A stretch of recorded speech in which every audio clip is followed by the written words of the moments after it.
إن الحمد لله نحمده ونستعينه ونستغفره ونعوذ بالله من شرور أنفسنا ومن سيئات أعمالنا من يهده الله فلا مضل له ومن يضلل فلا هادي له وأشهد أن لا إله إلا الله وأشهد أن محمدا عبده ورسوله أما بعد فإن أصدق الحديث كتاب الله وخير الهدي هدي محمد صلى الله عليه وسلم وشر الأمور محدثاتها وكل محدثة بدعة وكل بدعة ضلالة وكل ضلالة في النار.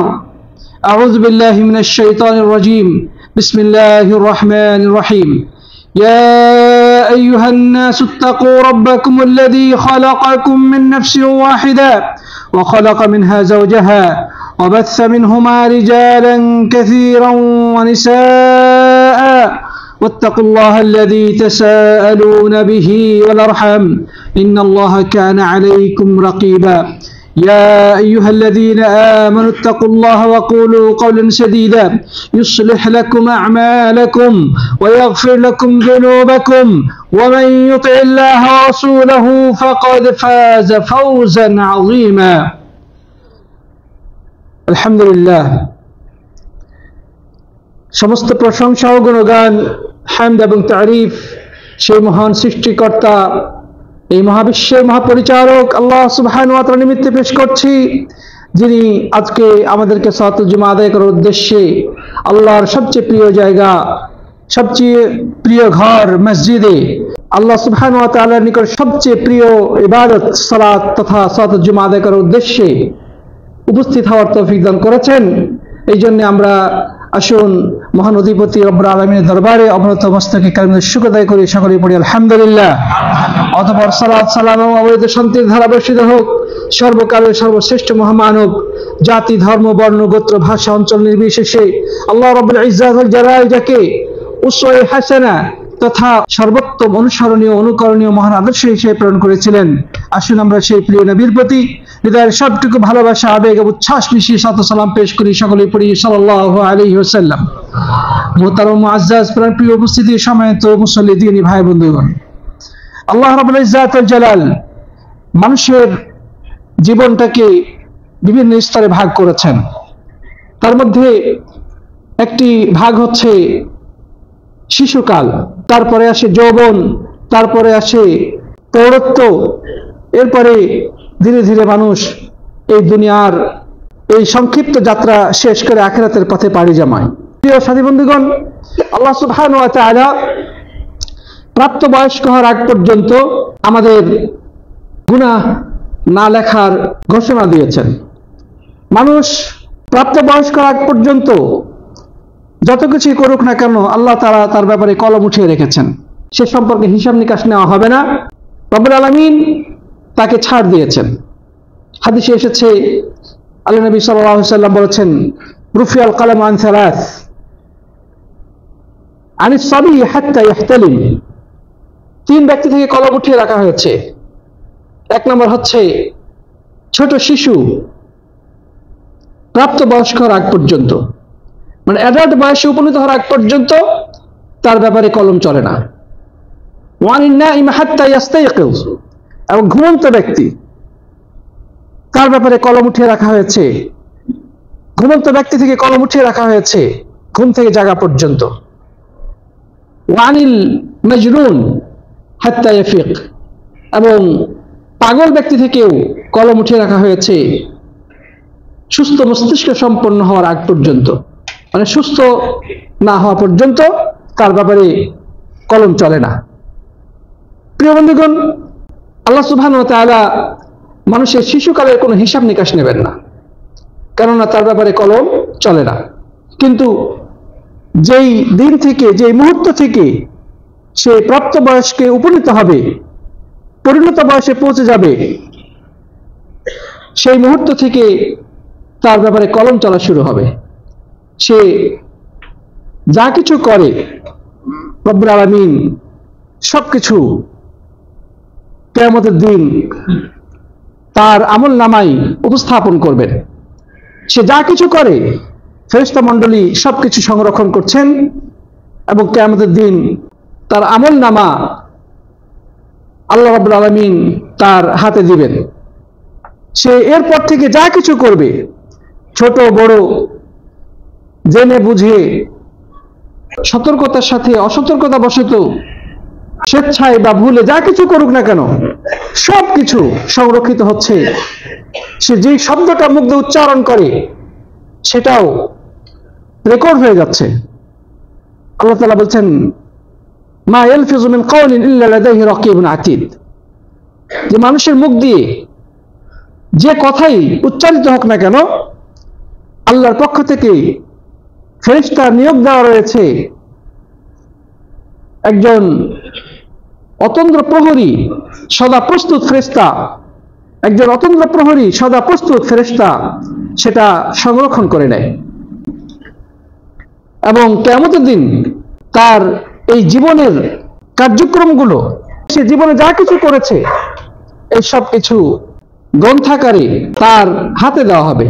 তখন সে তার এই রিপোর্ট বই হাতে নিয়ে, তার আমলনামা হাতে নিয়ে বিস্ময়ে হতবাক হয়ে বলবে, মা লিহাদাল কিতাব লা ইউগাদিরু সগীরাতান ওয়ালা কাবীরা, যে কি এক বিস্ময়কর বই এটি,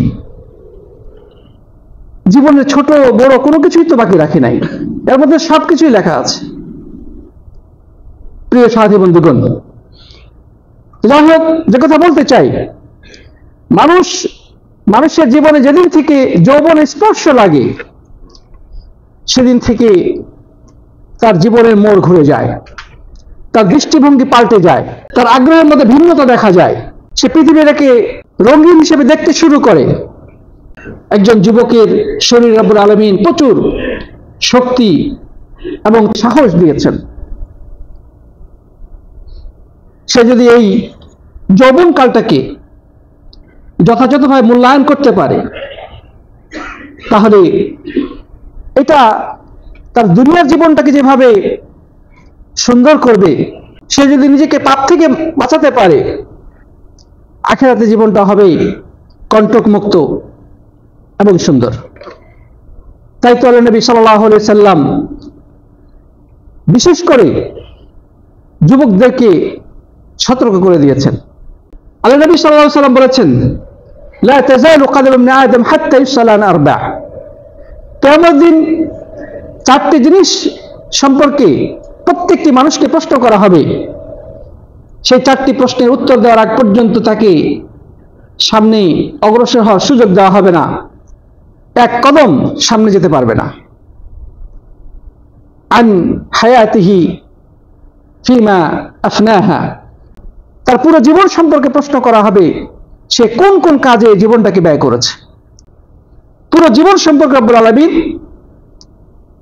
পুঙ্খানুপুঙ্খরূপে হিসাব নেবেন, যে তোমাকে যে বয়সটা দেওয়া হয়েছিল, কারো হয়তো বা 10 বছর, কারো 20 বছর, কারো 30 বছর, 50 বছর, 60 বছর, তুমি কোন কোন কাজে এই পুরো জীবনকালটাকে ব্যয় করেছো, আজকে তুমি হিসাব দাও।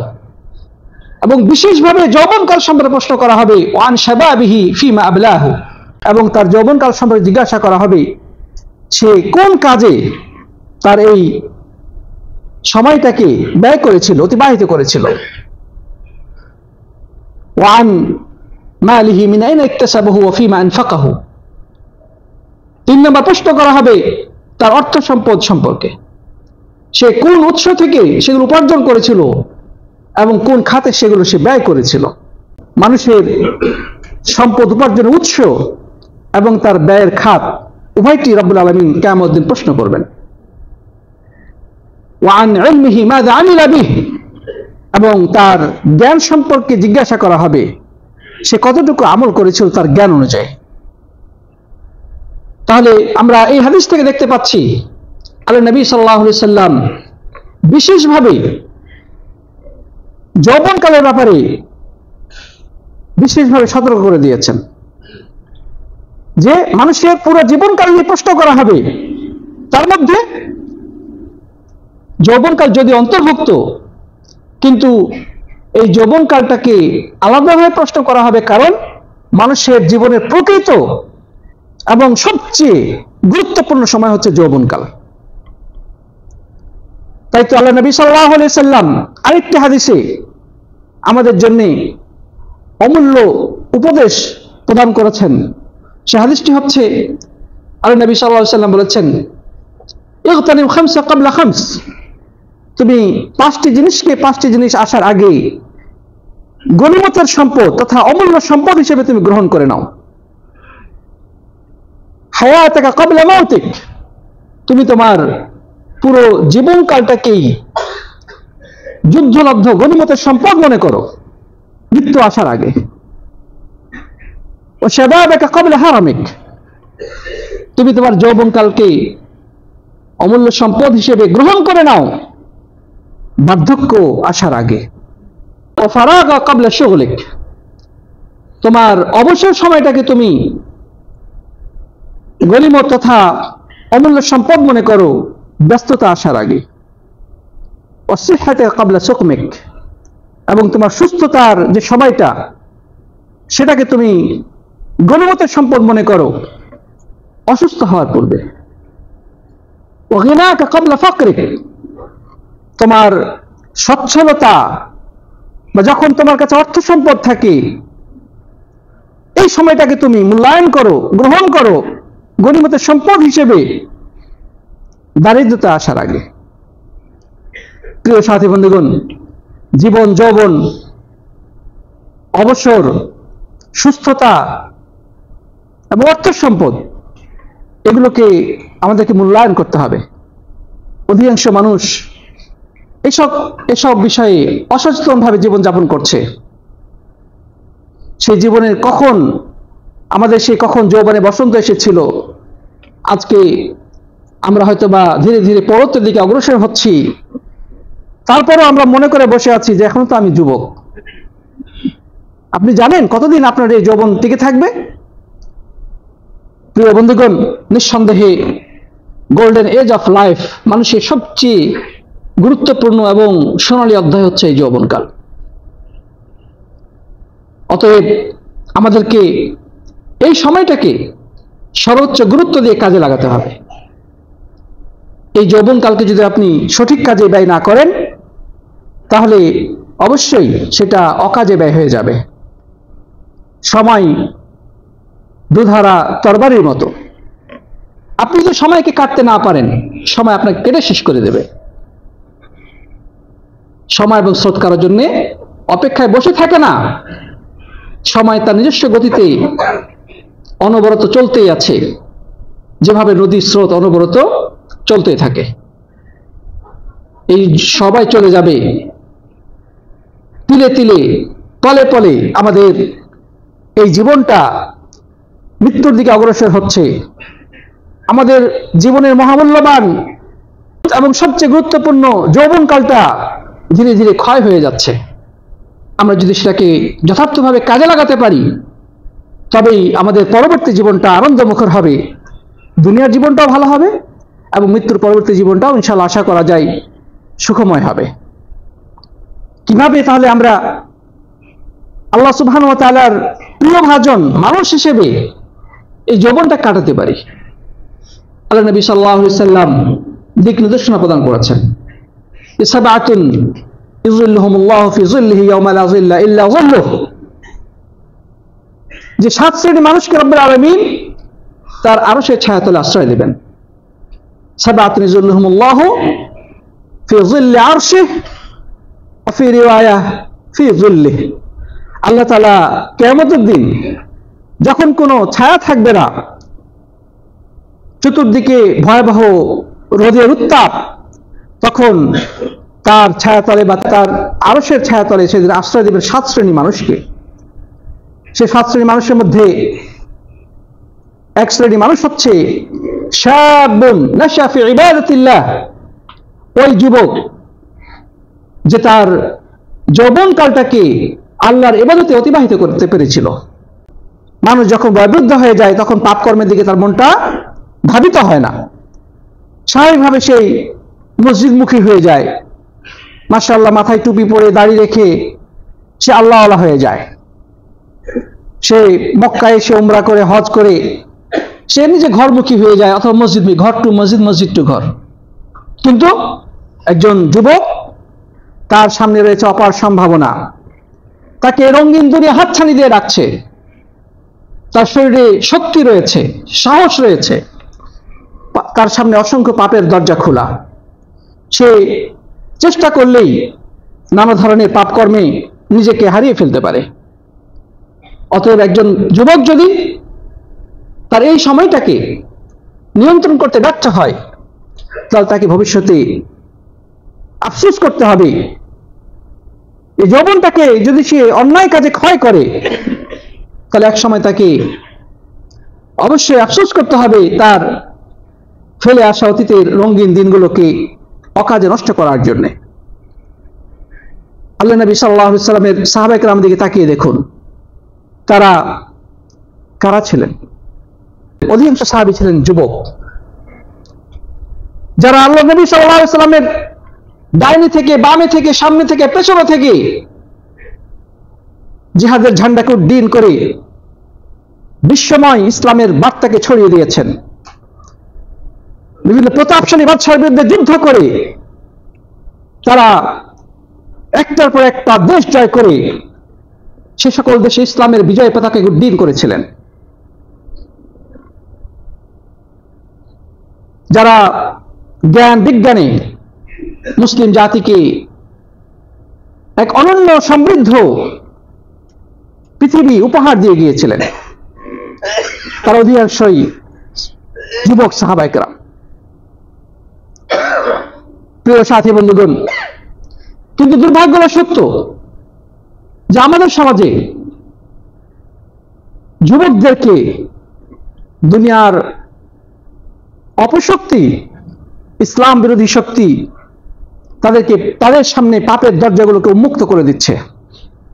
তাদেরকে বিভিন্ন গান বাজনা, কনসার্ট, ব্যান্ড সঙ্গীত, বিভিন্ন ধরনের খেলা, এগুলোতে ভুলিয়ে রাখছে। অথচ যে যুবকের দায়িত্ব ছিল জ্ঞান অর্জন করা, জাতি এবং বিশ্বকে পরিচালনা করার জন্য প্রস্তুতি নেওয়া, নিজেকে জ্ঞান বিজ্ঞানে সমৃদ্ধ করা, সেগুলো বাদ দিয়ে আজকে যুবকেরা আন্তর্জাতিক বিভিন্ন খেলা দেখার জন্য রাতকে রাত কাটিয়ে দিচ্ছে, ঘন্টার পরে ঘন্টা টেলিভিশনের সামনে বসে সময় কাটিয়ে দিচ্ছে, ফেসবুকে চ্যাটিং করে করে বা বিভিন্ন বন্ধু বান্ধবের সাথে গল্প করে, আড্ডাবাজি করে, মদ নেশা হাবুডুবু খাচ্ছে, নানা ধরনের নানা পাপ কর্মে তারা জীবনটাকে অতিবাহিত করে দিচ্ছে। তারা বলতেছে জীবনটাকে এনজয় করো, এটা নাকি এনজয়ের প্রকৃত সময়।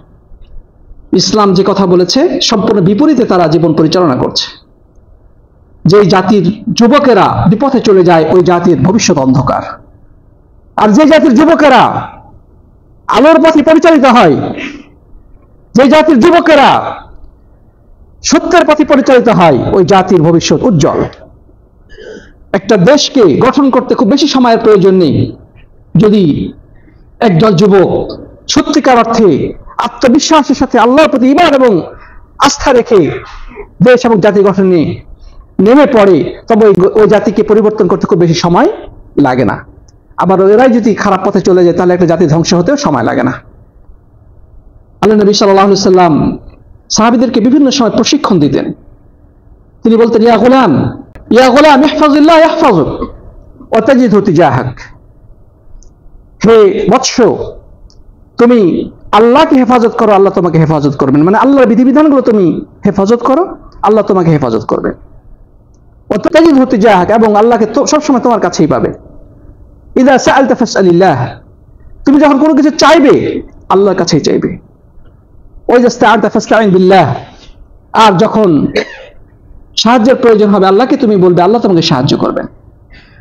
এবং তুমি জেনে রাখবে, পৃথিবীর সমস্ত মানুষ যদি তোমার বিরুদ্ধে ক্ষতি করার জন্য লেগে পড়ে, তারা আল্লাহর লিখিত তাকদীরের বাইরে এতটুকু ক্ষতি করার কোনো ক্ষমতা রাখে না।